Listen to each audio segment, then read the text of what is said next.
There's a pattern that we're seeing more and more, and we've covered this on a number of In Plain Sight episodes. A real event happens, serious, frightening, sometimes tragic. The information is incomplete, emotions run high, and into that gap, a story rushes in. And it's a story that feels like it explains everything. And why didn't we see it in the first place? And right now, one of those stories is circulating online, linking something called Operation Pegasus to the meningitis outbreak in Kent. Now, this is a powerful claim. People have died during this outbreak, but it's also a perfect example of how quickly a narrative can outrun the actual evidence. So today, we're going to do something simple. We're going to do what we always do. There's going to be no shouting, no sides, just a calm look at what we actually know and what we don't. So let's start with the facts. There is a real meningococcal outbreak in Kent. It has affected young people, particularly in social and student settings, and is understandably caused concern.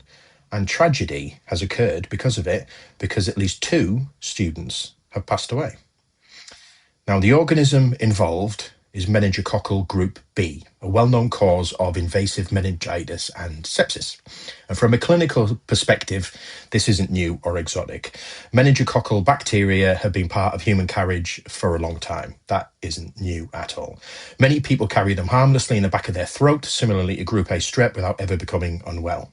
But occasionally and unpredictably, they invade. And when they do, the consequences can be devastating.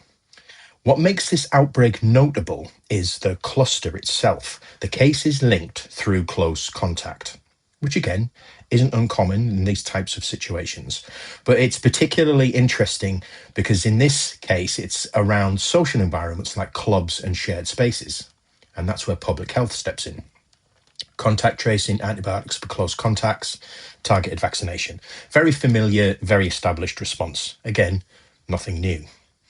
Now, to try and explain the science bit without the jargon is where things start to get misinterpreted.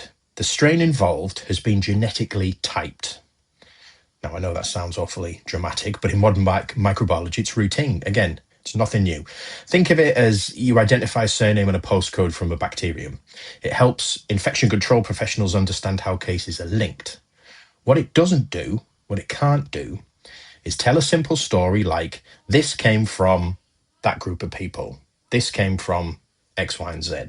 It just can't. In fact, the current understanding is that similar strains have already been circulating in the UK for several years. And that matters because it shifts the story from something new and imported to something more familiar and closer to home. And this is how outbreaks often work. It's not invasion, it's simply amplification. So how does meningitis spread in situations like this? Well, close contact. That is the key. Kissing, sharing drinks, living in close quarters, crowded social environments, everything that you will find on a college campus or university campus. And more recently discussed, actually, sharing vapes came into it. Now, I just want to be clear.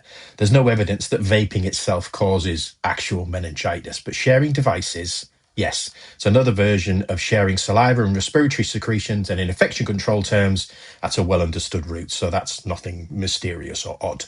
It's just human behavior meeting microbiology. But let's talk about the claim. This outbreak is being linked to something called Operation Pegasus. Now, I wasn't overtly aware of Operation Pegasus. I had to do a bit of research on this. The meningitis bit is my bread and butter as an infection control nurse. The Operation Pegasus bit, I was aware that it was a real world exercise for potential outbreak management, but I had to look into a bit of the nuances of it. But where it takes a bit of a, I don't want to say sinister turn because that's very melodramatic, but where it takes an unfortunate turn and where some podcasters, I've already seen one episode in the last hour, are finding links that do not exist, involves Operation Pegasus and migration. And ultimately, that there's a governmental cover-up. And this is where we need to be very, very clear. There is a difference between asking questions and stating conclusions based on everything currently available, public health data, expert commentary, basic genomic analysis from a laboratory. There are three key claims that are simply not supported by the evidence at present. First, there is no evidence that migrants have been shown to be the source of the outbreak. Second, there's no evidence that genetic sequencing has proven an immigration-related origin, which some podcasters are stating emphatically. And third, there's no credible evidence of a government conspiracy or deliberate concealment linked to this outbreak. Now, that doesn't mean people are wrong to ask the questions. Absolutely not.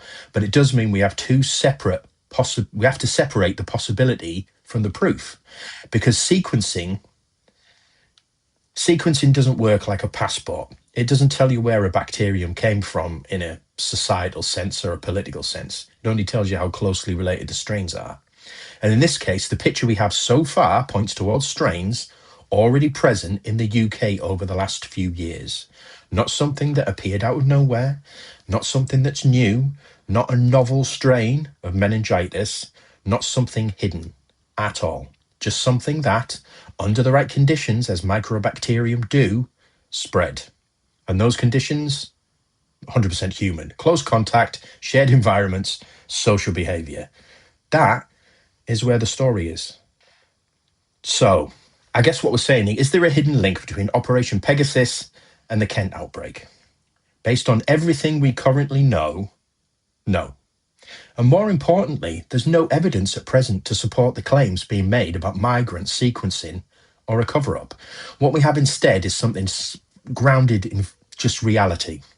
A known organism, a recognizable pattern of spread, and a response that fits exactly what we would expect the response to be from public health sectors. But here's your even bigger takeaway. When something serious happens and information is still emerging, there's always a moment where speculation tries to fill in the gaps. And sometimes that speculation is convincing, and sometimes it spreads faster than the facts. It does, especially if it's more interesting. The challenge for all of us is staying anchored to the evidence, even when the quieter answer is less satisfying than the louder one. Because in situations like this, clarity is never found in the most dramatic explanation. It's found in the most supported one. And this is the part I find most important, because it's not about dismissing people. It's about understanding why these stories resonate in the first place. When something frightening happens, especially when it's young people and your children, we look for meaning, we look for cause, we look for something or someone to blame. Because simple explanations, especially ones that already fit existing beliefs, are incredibly powerful. Someone knew, they're hiding it, it's a cover-up, there's a bigger plan, it's a conspiracy. Those ideas feel satisfying. Public health is rarely that neat. After nearly 25 years in infection control, it is rarely that neat. It's messy, incremental. Sometimes, for the people working there, frustratingly uncertain. But that uncertainty is what makes it uncomfortable for the people that work there and for the people who are waiting for information. But ultimately, we step away from the noise. The priorities are as clear as day. It's about recognizing symptoms early: fever, neck stiffness, photophobia, a non-blanching rash, a rash that doesn't fade under pressure. Understanding the risk in social settings and making certain that vaccination programs reach the right groups. It's not about enforcing vaccinations. It's not about trying to strong arm people into vaccinations. It's just making certain that the information about vaccinations reaches the most appropriate people. And in the case of meningitis, it's immunosuppressed, parents of infants or newborns, and teenagers. Because that's where lives are actually protected in the appropriate sharing and dissemination of information. They're not protected in theories, but in practice. So is there an operational hidden link between Pegasus and the Kent outbreak? Based on everything we know, no. What we have is simpler, and it's a real outbreak, a known organism, human behavior, and a public health response. But again, we have to try and remember that in the absence of certainty, these stories will always try and fill the space. So we have to decide which ones we trust. Because ultimately, as with most things, the answer is usually hiding in plain sight.